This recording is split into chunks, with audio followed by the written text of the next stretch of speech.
I want to again welcome everyone for joining us. My name is Jeanette Rodriguez, and I am the program coordinator for the Riverside Medical Clinic Charitable Foundation. I want to start with thanking all of our wonderful sponsors, the Riverside Medical Clinic and ADV for all their support.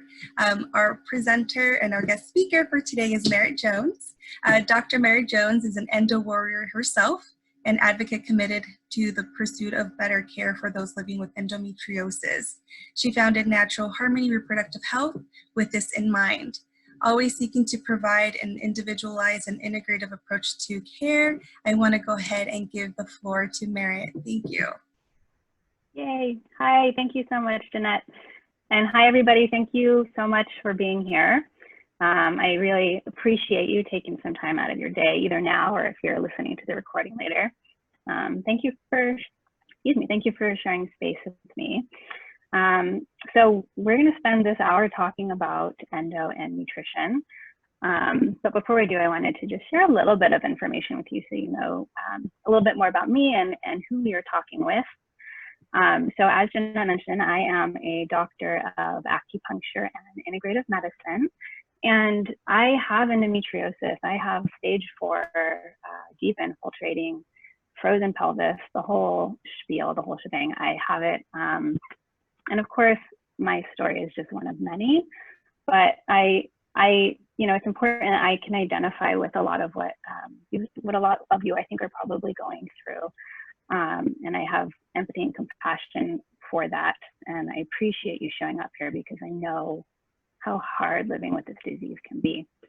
Also, I did just recently finish up a doctoral capstone project on this subject. It's a subject that's really near and dear to my heart, on the subject of endometriosis and integrative medicine. And really, it was centered around how endo is influenced by the immune system and how it is, in many ways, the research is showing that it's an immune-related disease. So there's a lot to say about that and how nutrition impacts it. And so with that, I'm gonna dive in. And I also just wanted to say, I do welcome your questions. This talk is just under an hour. And if you have to leave before I'm able to get to your questions, please leave them in the chat and I will be sure to answer them, okay? Okay, so endo and nutrition is such a big topic, right? And one of the questions that I get, probably the question I get most often is, what is the best diet for endo? Is it the endo diet where we're removing, gluten and dairy and other inflammatory foods? Is it the vegan diet? Is it keto diet? What's the answer? And I wish I could give you a black and white answer, but the honest truth is there is no one right diet. We are all different and we are all going to require different things. That said, the basis for this talk is, I have learned over the years, I've been practicing nutrition for over 10 years now in integrative medicine. There are a few golden rules that I've seen be really clinically helpful and relevant and significant. So that's what I want to share with you today. This talk is really centered around where to start with endo and really designed to help you lay the foundation for a lifestyle that's supportive of living with endo, because we know there's no cure for this disease. It's not going anywhere. So let's learn how to support you as best we can. Yes?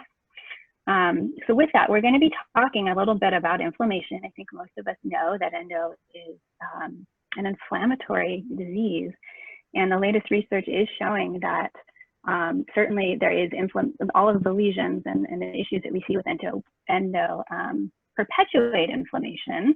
But also the latest research is suggesting that there might be some immune system issue and involved in the development of endo in the first place that's also contributing to inflammation. And nutrition can really impact inflammation significantly in a couple of ways. So it can, first and foremost, eating anti-inflammatory foods can absolutely help to fight inflammation. And that's certainly a big piece. And that's the piece that we're going to be focusing on today.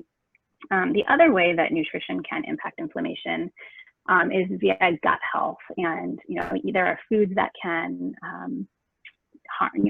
cause issues with the gut. which can then perpetuate further inflammation. And there are foods that can help heal the gut. That's another talk. And if at some point you would like to have a talk centered around that, I'm happy to do that for you. Gut health and endo, there's a lot to say. But for now, we're going to focus on the anti-inflammatory piece because it will set the stage for the rest of your life living with endo and thriving. So the primary goals and guidelines for this are really meant to be simple. And just because they're simple does not mean that they're not powerful. These are the things that have helped me get to a place where most of the time I feel really good, even though I have, you know, stage 4 endo, and where I've seen my patients really thrive is learning how to implement these tools in the long term to help you feel better. Just because there's no cure doesn't mean there's not hope for feeling better, okay? So before I dive into, I know I told you there were 7 or actually 8 simple steps that I came up with. I want to talk a little bit about what this talk is not, because I do think that's important as well. This talk is not a conversation around how to cure endo with nutrition. That's not a thing. There is no cure for endo, but again, that doesn't mean that you're not going to feel significantly better, okay? This talk is not, absolutely not designed to create blame or shame or guilt around your relationship with food. I understand in general, especially for women, often we have a complicated relationship with food, and that certainly was true for me in my younger years especially. There was a lot of guilt and shame around what I was eating and not eating, and I do not want to contribute to that. So only you know what's right for you. I'm offering you these suggestions. Take what works, leave the rest. Also, this is, you know, talking about nutrition is not a replacement for excision surgery. I absolutely believe in integrative medicine. I believe that there is room for both. And I believe that talking about nutrition and talking about other modalities like surgery, they're not mutually exclusive. If anything, I think they're mutually dependent on each other for long-term success. What else? Oh, and I just have to say, this is not medical advice, okay? This talk is intended to offer you guidelines for you to take and use as you see fit. Bring them to your own doctor, talk about them, and hear if you have questions, but this is not medical advice, okay? So before we dive into the how, I want to talk just a little bit more about the why. Why, slides. There we go. Why does nutrition for endo matter? And, you know, frankly, it matters because endo is a chronic inflammatory disease. And with that comes chronic inflammation. And so really the name of the game with endo is working on calming the immune system to calm that inflammatory response. And when we do that, we see reduced pain and other symptoms, you know, endo belly and the other things that we often see with endo. And because endo is a chronic inflammatory disease, probably your body requires more antioxidants, more nutrients, really robust gut health, and an overall smoothly operating system in order to efficiently calm inflammation. So you can think of, you know, your body probably, because it's in this state of chronically fighting inflammation, it's burning through those nutritive reserves faster than somebody who's not living with a chronic disease. So, as I'm sure is no surprise to you, one of the best ways to fight this inflammation is with food. So that's what we're going to talk about today. All right, so a few things I need to say, I just to reiterate, because I really just feel that sometimes we get stuck on these things, and it's important to be gentle with ourselves. There's a lot of stigma and a lot of dogma around food and eating, and it's just not helpful. So 3 things. 1, I truly believe that there are no bad foods. I think labeling foods as bad can be problematic and potentially harmful for somebody's mental and emotional health. That's not to say that there aren't foods that may be problematic as far as your unique needs and what's going to set off inflammatory triggers for you. And I will talk to you today about what some of those more common triggers are, but the truth is everybody's triggers are different. And even if you know something triggers you and you decide to eat it anyways, that's okay. So there are no bad foods. be gentle with yourself. Number two, as we approach this stuff, especially at this stage, I would encourage you really to focus less on what foods to restrict and more on what foods to add in. We're going to be talking a bit about nutrient density and how important nutrient dense foods are for fighting endo. And I think that this point is where a lot of folks who've tried the endo diet, where we're removing gluten and dairy and sugar and caffeine, and probably, you know, for some folks, I know that it can help because certainly doing those things can be anti-inflammatory. But after a month or two, I find a lot of people saying, I'm not really feeling any better. I'm starting to feel worse again. And I think that's because we sometimes forget to add in the foods that are going to really support healing. So something to keep in mind as we're starting to talk about these things. And number three, eat for your needs. Again, I don't know what you need. I'm going to offer you tools that I have seen generally be helpful, but you know your body better than anybody else. So if you know what you need, if something I've said feels different than what you feel like you need, that is cool. Go for listening with your gut. Always, always. Okay, so that said, there are a few golden rules. I really, you know, I don't love the word rule because, again, you know what your own rules are, but golden suggestions, we'll call them, for eating to thrive. And these guidelines are really intended to be a foundational starting place for folks trying to figure out how to sustainably eat for endo.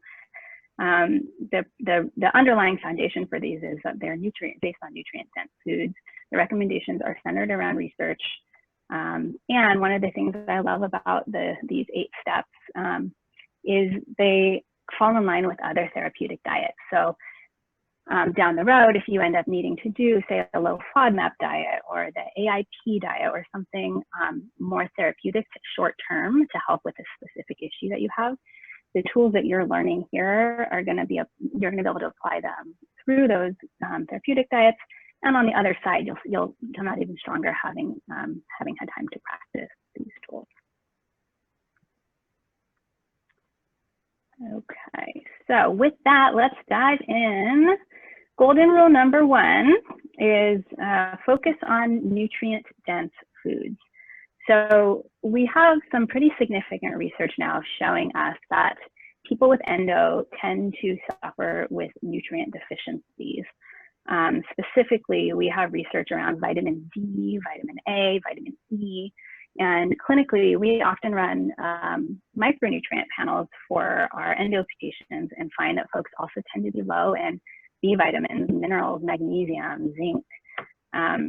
And this is a problem. These nutrient deficiencies are particularly problematic because we need these nutrients. These are the exact nutrients that we need to fight inflammation. Those fat-soluble vitamins, A, D, E, and K especially. They're rock stars for fighting inflammation, and if you're deficient in them, you're gonna have a hard time doing that. So what are nutrient-dense foods? What does that actually mean? What I mean by that is when you're thinking about eating, think about if a food is nutrient-rich, meaning it contains lots of vitamins, minerals, and naturally occurring phytochemicals, versus just energy-rich. And a way to, and by energy, I mean calorie. And calories are not a bad thing, we need them, but ideally your caloric foods will also contain nutrients.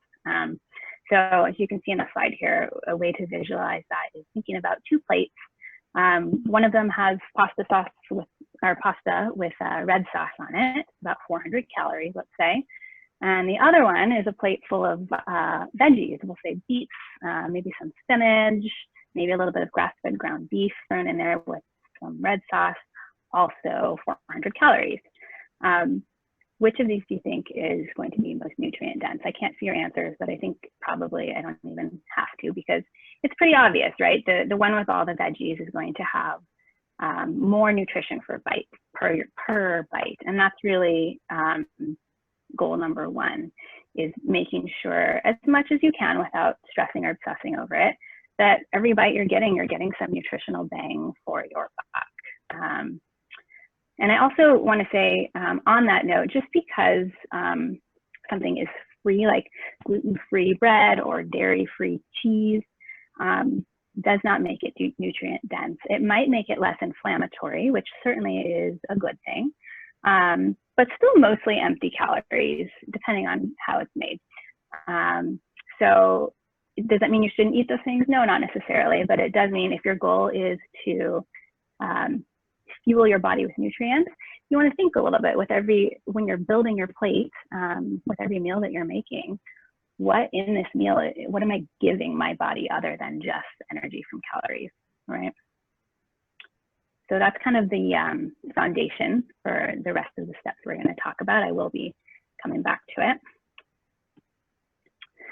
Number 2, eat a rainbow. So one of the best ways to ensure that you are getting anti-inflammatory nutrition and nutrient-dense foods is to include a variety of naturally colorful foods at every meal.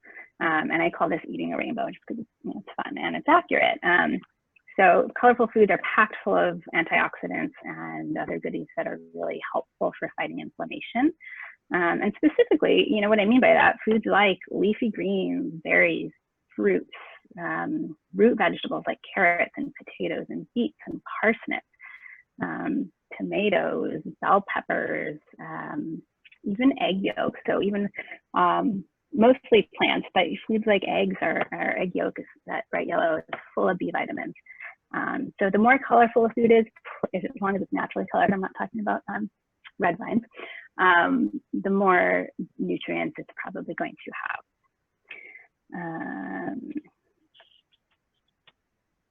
Yeah, okay. Grab a sip of water. Okay. Number 3, eat mostly plants. And specifically what I might mean by that is vegetables.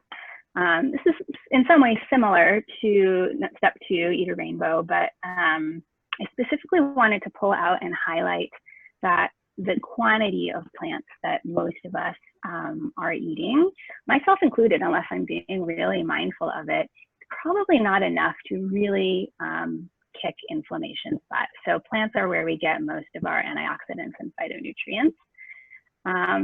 And so what do I mean by this, by eat mostly plants? One way to think about it is just thinking about how to structure your plate. So this is a picture I took of one of my meals. And I think it's a fairly good example. I could have done a better job of making it look more like a pie chart for you. But the idea is 75% of your plate ideally is veggies. And then the other 25% is a good quality protein of some kind. And then just as a bonus, not even included in that percentage, is a serving of fat at every meal. If you are eating 75% veggies at every meal, you're going to be eating a rainbow. You're going to be eating nutrient-dense foods. So when you're thinking about how to build your plate, just keep this in the back of your mind. Hold it loosely. It doesn't have to be perfect, but just a goal to start moving towards. And speaking of goals, another way to think about this, if you don't like fractions, like me, you can just shoot for trying to get about 5 to 7 half-cup servings of vegetables in every day. And you can make 1 or 2 of the servings a little bit of fruit, which certainly is also anti-inflammatory. And if you're doing that, again, you're going to be getting everything that you need. And if you are somebody who can't fathom eating this many vegetables because you feel like you cannot digest them, that's another story, and that's a bigger conversation to be had. This is something that I do hear from my endo patients sometimes, is that there's no way I could handle that much fiber. And 1, you might need to work up to it if you're not used to eating this way, and 2, it might point to a bigger digestive issue, and that's where it's worth working with a doctor or nutritionist who can help you sort out what that might be. Okay. And the other one, plant-based, this one I understand is might be a little surprising to folks, and we will talk more about this in step 3 and 4. To me, plant-based does not mean vegetarian. It means eating primarily plants and then integrating some animal products because they're really nutrient dense, and we will talk about that. If you're integrating the Eat a Rainbow principles and you're eating 75% plants most of the time, you're going to be getting all of their phytonutrients, and there will still be room for some animal products without causing inflammation. Okay, so let's talk about that a little bit more. Let's start with fat. So number 4, fat is your friend.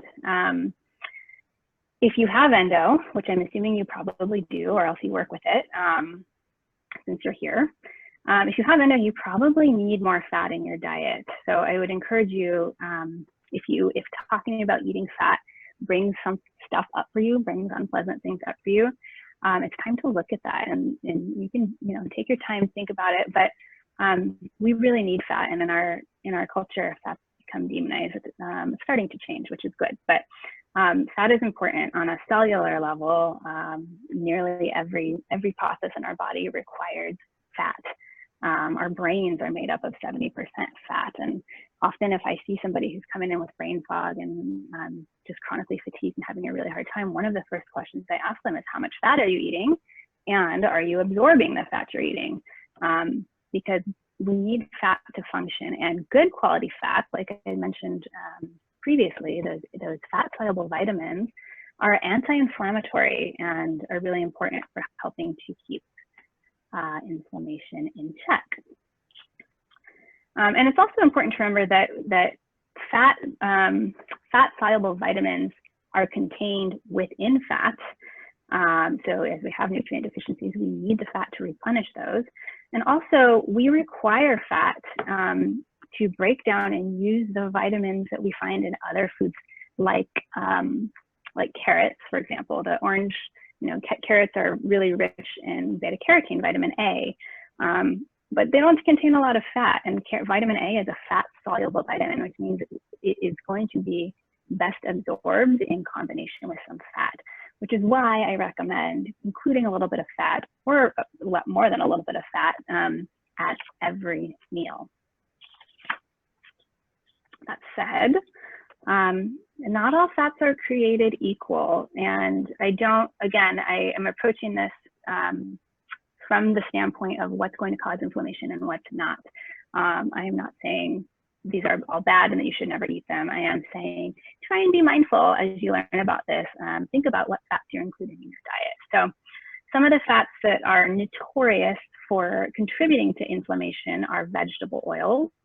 And by that, I mean canola oil, soy oil, safflower, sunflower, cottonseed, grapeseed. Most of the vegan margarines out there are made with vegetable oil. So just something to be mindful of. These veggie oils get converted into free radicals, which are basically little inflammatory ninjas that just wreak havoc on a cellular level and really promote inflammation. So best limited or avoided for those of us who are already living with a lot of inflammation. Fats to include, fats that are anti-inflammatory: coconut oil, olive oil, grass-fed butter if you can tolerate dairy. I really love grass-fed butter, although I do understand that for endo, not everybody can tolerate it. Coconut oil, tallow even is a great fat to cook with, great for high heat cooking.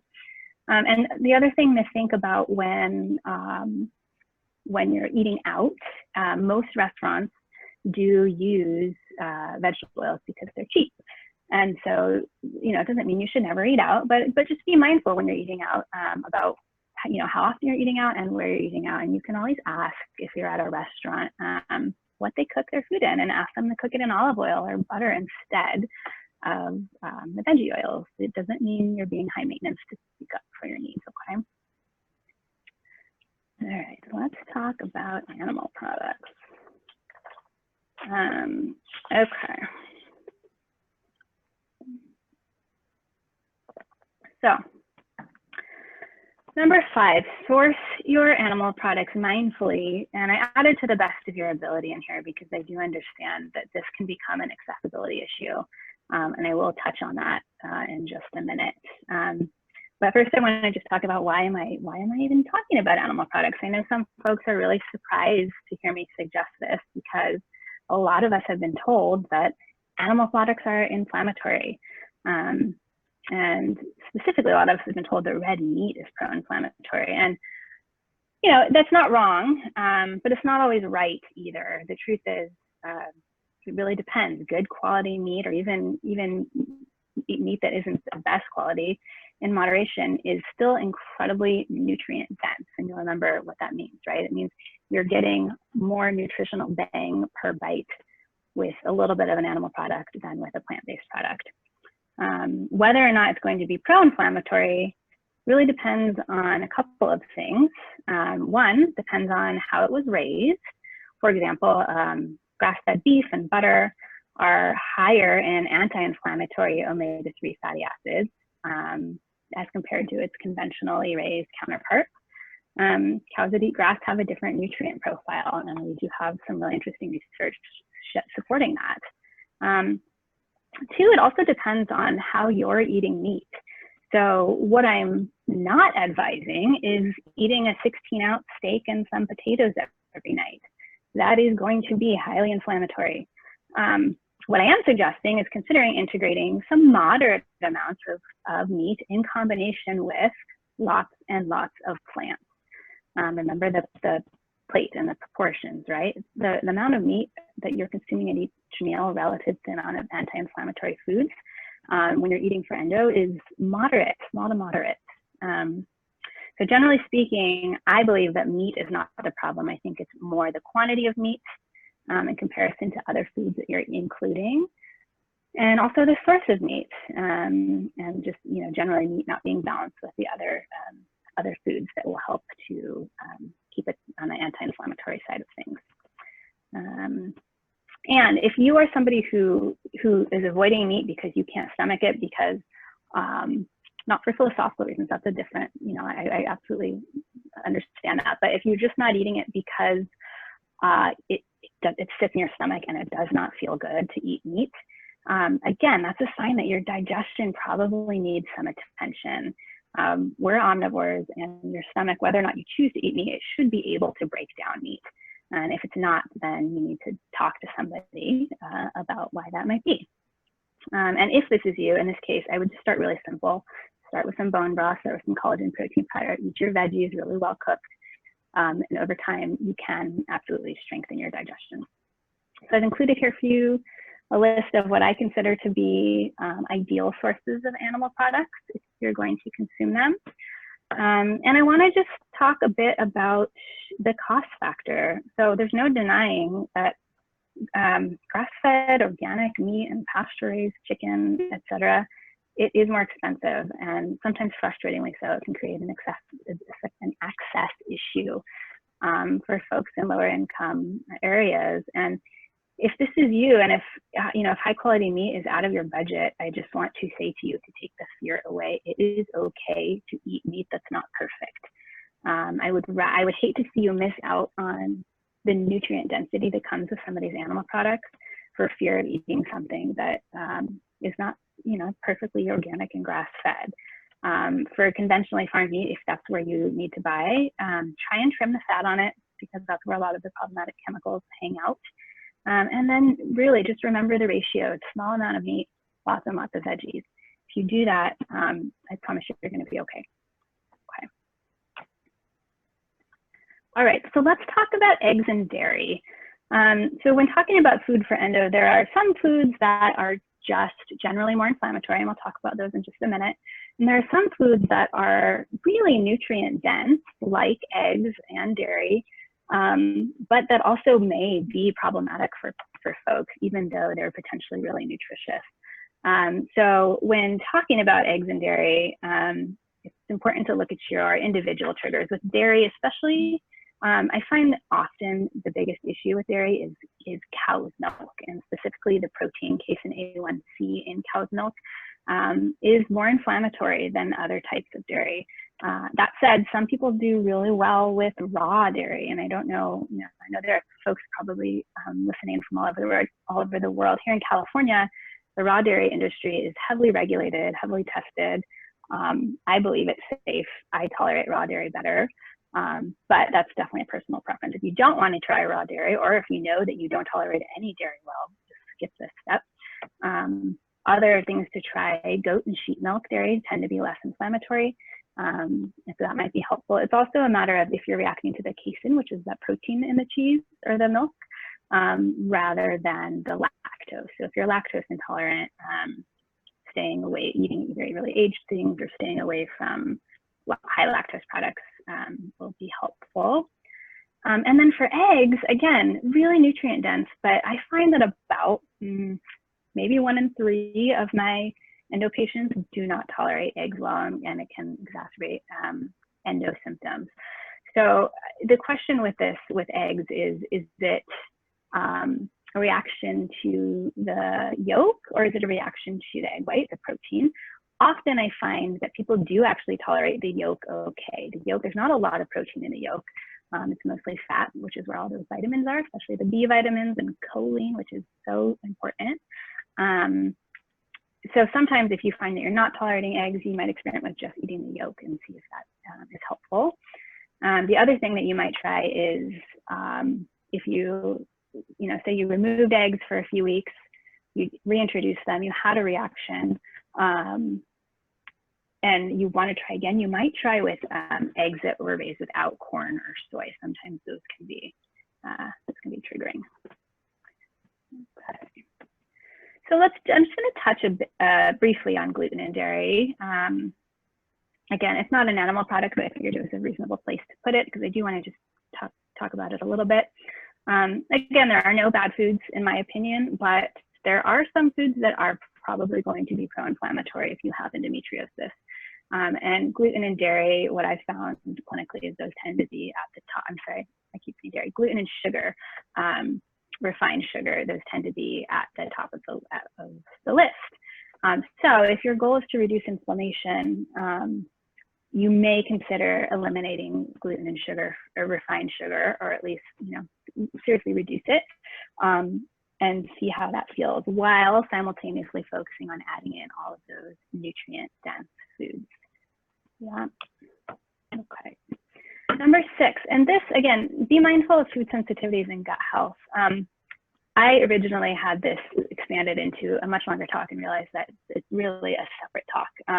There's so much to say about gut health and endometriosis and how gut health contributes to immune function and inflammation. But because I don't have all day to sit here, because I don't want to take all of your day to sit here and talk to you, I'm going to highlight a few of the most common issues that we see with gut health and endo. And then at another point, I'm happy to dive deeper into this if you guys would like that. So as you start to pay attention to your nutrition, I would encourage you to just become more mindful of how foods are making you feel, and specifically how foods are making your gut feel. Listen, I want you to listen to your gut, literally. What is it telling you? Because the gut really does influence immunity and inflammation. So things to look out for, these are some of the most common issues that I see with my endo patients. Leaky gut syndrome, or formally we call it intestinal hyperpermeability. Leaky gut syndrome is when the gut, the tight junctions in the gut, the lining of the gut, become inflamed and loose, and basically you can imagine little holes starting to form in the gut lining, allowing particles to pass through the lining into the bloodstream where they do not belong. And those particles in the bloodstream then trigger the immune system to say, hey, you don't belong here. And the immune system turns on, inflammatory response ensues, and chaos begins. And this can become a really vicious cycle for folks with endo who are already in a really chronic inflammatory state. So lots to say about leaky gut, but for now I'll leave it there. Other issues that I commonly see, SIBO, or small intestine bacterial overgrowth, which is just that, an overgrowth of bacteria in the small intestine. This is one that I see often contributing to the really severe endobelly. If you're somebody who gets really bloated after meals, or some days you wake up and look 5 months pregnant when you're not, you may be looking at a SIBO infection. Certainly that could also be from other just inflammation in the pelvis, but often it's SIBO. And that's something that your gastroenterologist can test for, or your holistic doctor can test for. It's an easy test to do. And it is treatable, just as leaky gut is treatable. And if you have it and you haven't, no, it does need to be treated. Other types of dysbiosis or bacterial imbalances in the large intestine and the stomach are also sometimes an issue. I often, especially if you're not tolerating meat well, or if you have just difficulty digesting food, if you feel like food's sitting in your stomach, or if you have a history of stomach ulcers. H. pylori is a bacteria that overgrows in the stomach sometimes, and that can cause issues. And also just either overgrowth of bacteria in the large intestine, or actually undergrowth. So just not enough good bacteria in the large intestine can also contribute to bowel issues, inflammation, and all of these things that I've just mentioned can contribute to malabsorption and inflammation. So definitely needs to be addressed. I did want to also just offer you a couple of ways to support gut health, because it's so important. There are certainly some really simple things that you can do, assuming that you don't have any of these bigger issues going on, to optimize gut health and support reducing inflammation. There's a lot to say about that. So 3 simple things. 1, include fermented foods. So try and get a little bit of a fermented food in at every meal. You know, a lot of other cultures traditionally across the span of the world have some kind of fermented food as part of their, you know, just as a condiment, whether it's sauerkraut or preserved lemons or a fermented green sauce. Including fermented foods at every meal, if just a little bit, is going to help repopulate your gut and help keep that gut bacteria in check. Veggies, right? You're already well on your way if you're following these steps. Eating lots of veggies is going to give you the fiber that is needed to help literally clean out your intestines, to help metabolize estrogen, it helps metabolize cortisol, it helps balance blood sugar, and a lot of that happens in your gut. So eat lots of veggies.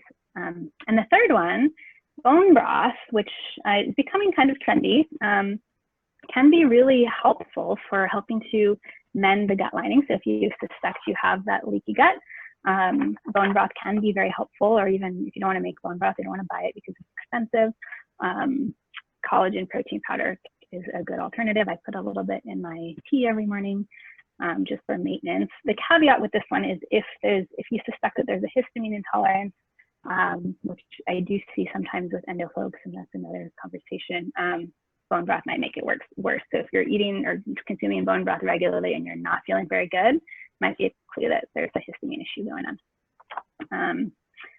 Okay, number 7, get off the blood sugar roller coaster. So blood sugar really impacts nutrition and potentially really influences and can worsen inflammation and also hormone function. So this probably also could be turned into another talk, but I'm just going to highlight it here for you. Ways to support blood sugar are, let's see, so if you're somebody who skips meals, please stop. That's one thing I'm trying not to be bossy here, but if you skip meals, I'm encouraging you to please start, especially if it's breakfast, start eating breakfast. And if you wake up in the morning and you're not hungry, that's probably a clue that 1, you might have some blood sugar issues, and 2, you might have some stress and cortisol issues, because ideally you should be waking up in the morning and within about 30 minutes starting to feel hungry. And I'm not talking about hangry, where you want to hurt somebody if you don't get food in you in the next 5 minutes. I'm talking about feeling a rumble in your tummy telling you it's time to eat. If that's not happening, one way to start integrating that is just have a couple of bites of something in the morning.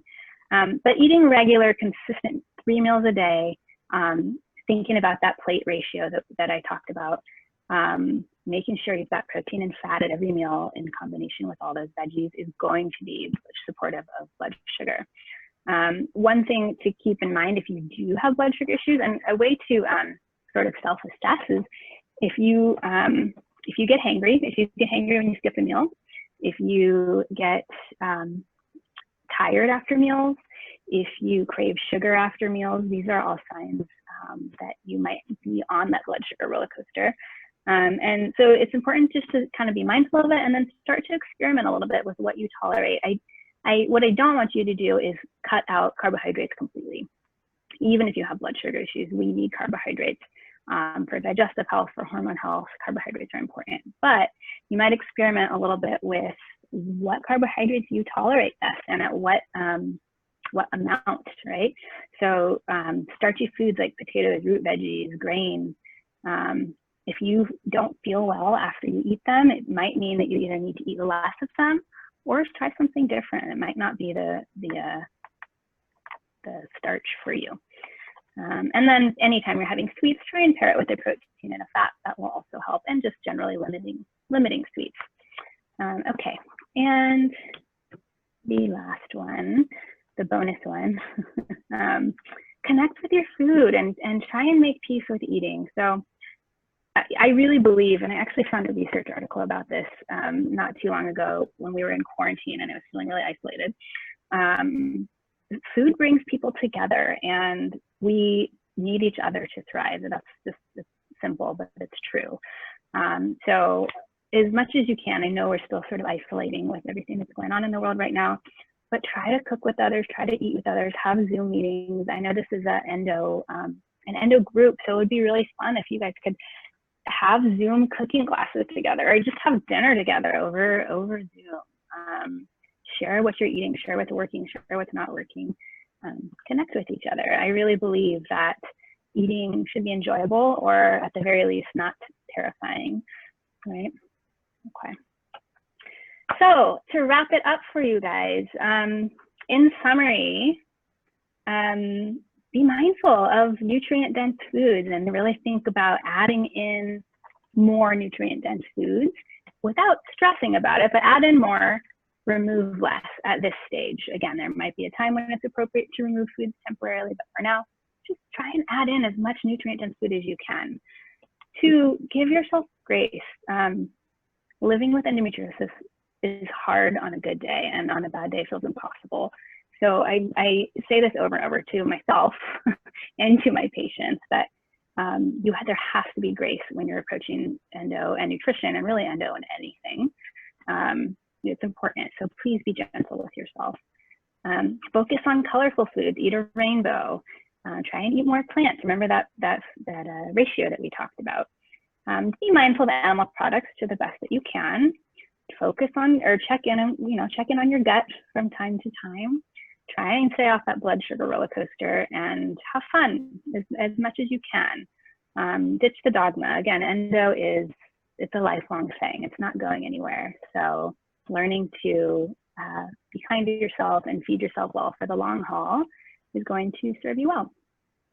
So with that, I'm going to wrap up, and I'm happy to take any questions. Here's my contact info. So I'm pretty active on social media, and I do try to engage with my people there. If you have questions, I always welcome them. You can also email me. I'm happy to connect with you that way. And I'm in the process of turning this talk into a little ebook. So if you want a summary of it, just sign up for our mailing list, and I will be sure to get it out to you. With that, I will turn it over to Jeanette, and I welcome questions. Thank you for all of that. It was very, very valuable. So I hope I hope everyone was able to relate to that. We do have questions for you. I went ahead and have them prepared. The first question that you have is, can you describe brain fog? Sorry. That's a good one. The best way that I can describe brain fog is just literally feeling like you can't think clearly, but your brain or your head feels a little bit heavy. For me, if I've had accidental gluten exposure, that's when I notice that gluten's a big trigger for me. I'm tired, I can't think straight, and it literally feels sometimes like there's a bucket on my head. So I don't know if that helps. Yeah. Another question that I have is, do acidic foods contribute to inflammation? Depends. I guess it depends on the food. Not necessarily. I'm thinking of acidic foods like lemons and tomatoes and that sort of thing, and not necessarily unless you have a particular sensitivity to them. Inflammatory foods contribute to inflammation, but that it's going to be different for everybody, other than vegetable oils and maybe gluten and sugar. It depends. It's specific to each person. Great. We just had one come in. I want to go ahead and get that one in. I've been told by my colorectal surgeon that I should be eating 6 small meals a day in order to balance any blood sugar issues.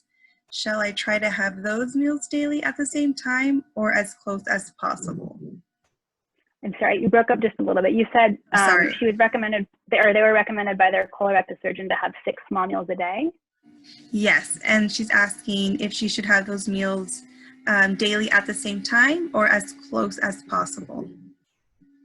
Well, without knowing the history of what's going on with the bowels, I don't want to advise too much, but I would go with the advice of your surgeon. Generally speaking, if there aren't major bowel issues, I would prefer to see somebody break their meals into 3 well-balanced meals a day and then small snacks. For blood sugar, although it's counterintuitive to what a lot of us are told, if your meals are really balanced, you shouldn't have to snack all day long. Snacking all day long can actually make it harder for your blood sugar to regulate. That said, if there's a specific bowel issues going on where you literally can't stomach larger meals, then by all means do what your doctor told you. Good question. I hope that helps. Another question we have is, what teas would you recommend when bloating? What cheese would I recommend for bloating? Yes. If you're bloating, you might try eliminating cheese. If you're noticing that dairy is making you bloat, it might be helpful to just cut it out entirely for maybe 4 weeks and then reintroduce it and see how it feels. And the question beyond that, if that doesn't sound like an option for you, which I understand because cheese is delicious, you might try experimenting with whether it's lactose in the cheese that's causing the issue or if it's the protein. So you can find really aged cheese is lower in lactose, and even if it's aged over a year, usually it's lactose free. So if you're lactose intolerant, sometimes that will cause bloating, and just eating a lactose-free cheese might help. Also trying raw dairy. Raw dairy contains enzymes within it to help break down the lactose in the casein. So if you are somebody who doesn't tolerate dairy well, you might experiment with raw dairy. But again, dairy is on the list of foods that is more likely to cause bloating and other issues. Another question that we have is, do you know much about Endo in combination with torturous tubes as related to fertility? Yeah, Jeanette, I think this was the one you had brought up earlier. Fertility and Endo and torturous tubes, certainly there's a lot to say. So it really comes down to if your tubes are still open, if you've had an HSD or you've had a laparoscopic surgery and your doctor has confirmed for you that your fallopian tubes are still open and that the fimbriae at the top of the tubes are still functioning enough to be able to catch an egg, then there's reason to believe that you could still try and get pregnant. If the tubes are twisted in such a way that they're really scarred and that the egg can't descend, then that's another issue, and that might be where IVF or other options would be appropriate.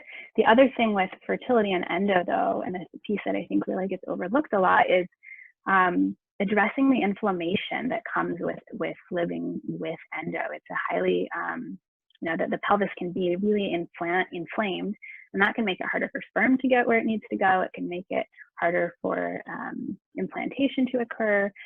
So focusing on, one, making sure your tubes are open, and then also focusing on all of the things we just talked about to reduce inflammation. This is a great setup for fertility.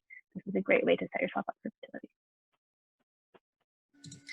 Great, and then I think that kind of answers that following question, is just, does diet help with fertility? Yes. Yes, period. Definitely. And the diet that I laid out here is very similar to the fertility diet that I talk about with my fertility patients, whether or not they have Endo.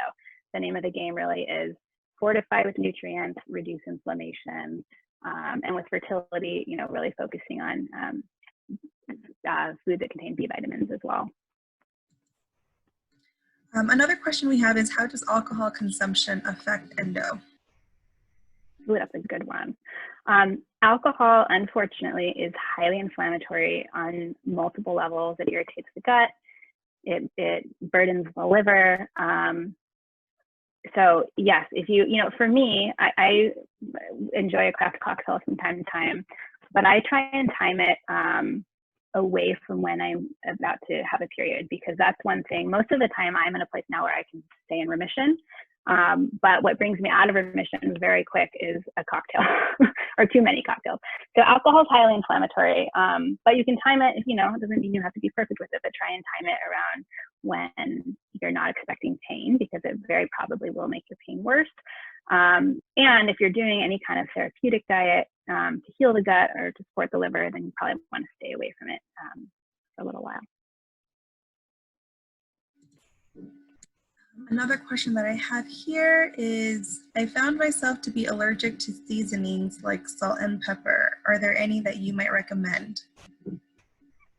Ooh, interesting. An allergy to salt and pepper. I would just, I mean, I don't have any other substitutes for salt, but there's a ton of spices. I would recommend just, exploring the culinary spices out there. And actually, that's something I realized I meant to add to the Eat a Rainbow section, is including spices like turmeric and curcumin, and the list is very long of the culinary spices that are actually anti-inflammatory and very flavorful. And if somebody's reacting to salt and pepper, I wonder if they're reacting to a lot of other things too. That would be a follow-up question I have for them. And if that's the case, because reacting to salt and pepper is pretty unusual, it might be a clue that you're dealing with that intestinal permeability. With intestinal permeability, we see reactions to all kinds of things.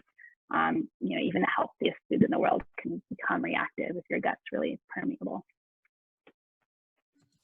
Yeah, thank you for that. I know that in our Instagram, we have a lot of interactions with a lot of Endo sisters, and I know a couple of them have asked me that too, where they're finding themselves allergic to like paprika or pretty much to what they can use on their foods. And so that was actually a good question. That'd be great to have to share with them. I think leaky gut is super important, and we often overlook that, and we think we're fine. I've been eating good for a week, and it's not a week. It's a long-term effect that you have to start working. That doesn't happen to change overnight. So thank you for that. That was very insightful. Yeah. Any last-minute questions that anyone might have, feel free to put it in the chat box. Those were all the questions that I had. I did have someone, I think it was related back to the alcohol consumption. They had said, well, isn't red wine considered anti-inflammatory? Oh, that's a good one. Yes and no. The resveratrol in red wine is anti-inflammatory, but the alcohol in red wine is still inflammatory. So there's no way around it. There's lots and lots of research out there supporting that alcohol is inflammatory. And if you want to get resveratrol or other antioxidants, you can supplement with it or eat lots of veggies, which contain resveratrol. I wish I could tell you that even red wine would be okay. And it is okay to enjoy, but as far as contributing to endo inflammation, it's not going to happen. I'm not going to be able to say yes to that. Yeah. That was a good question. good follow-up. Yeah. Yeah. I don't see it. We might have one more. So yes, we have one more. I'm at the stage where my only treatment is continuous birth control. Would working with this diet help me get back onto a monthly cycle? Oh, that's such a good question. So I'm a little bit unclear if she's talking about a monthly cycle off of birth control. I mean, I would assume yes. Okay, so yes and no. So eating this nutrition, these nutrition guidelines can absolutely be used while on birth control, and can absolutely help with symptoms while on birth control. Whether or not it's going to be able to help you come off of it, I don't know. If that's your ultimate goal, probably the answer is yes, but it really depends on your whole health picture, which obviously I don't have. So it depends, but certainly when I have patients come into my office whose goal is to come off of birth control, nutrition, therapeutic nutrition like this is definitely one of the things we talk about. Yeah, and then she did reply, she said yes, off of birth control. Yeah, perfect. Great. any last minute questions, what I will be doing is I'm going to go ahead and enter that link to the Natural Harmony Health. I have it handy, ready to go. And then I'm also going to go ahead and paste the foundations where we hold our support group, so you have that information as well, so you can continue to follow us. We do, like I said, have monthly webinars where we have very important and engaging speakers that share a lot of valuable information, just like Merritt. If you don't have any other questions, please, let's see. We have a couple minutes, so I don't want to close it off and then someone go ahead and, enters a question, but it seems like we are pretty much good. I'm double checking everything before I say no more. And Jenna, I'll say too, if anybody has a question that they didn't want to post here or they forgot, they can always email me, or they can post it on Instagram and I will answer it anonymously. So that's another way to get their question. Great. Yeah, that's very, very helpful. So I hope that does help everyone else too. It keeps showing that I have one, but if we already answered it live, okay, great. All right, well, with that being said then, feel free to go ahead and connect with Merritt and then connect with us as well through that website. It links to all of our Instagrams and Twitter and all that good stuff that you might need. For those that have already emailed me or would like to email me, I can go ahead and enter my email. So if you have any questions that pertain to the support group, feel free to ask away. I think that's pretty much it for today. I don't see any more questions. Merritt, I want to thank you for taking the time and coming on and spending this time with us. If there's anything that you ever need, please feel free to let us know. No, thank you. My pleasure. And likewise, I really appreciated it. So it's nice to work with you. Thank you. You too. I'm going to go ahead and add that email for everyone there. So if you want to copy and paste that later, feel free to do so. I hope everyone has a great rest of the day. And thank you for joining us. Thank you, Merritt. You're welcome. Take care. Bye-bye. Bye-bye.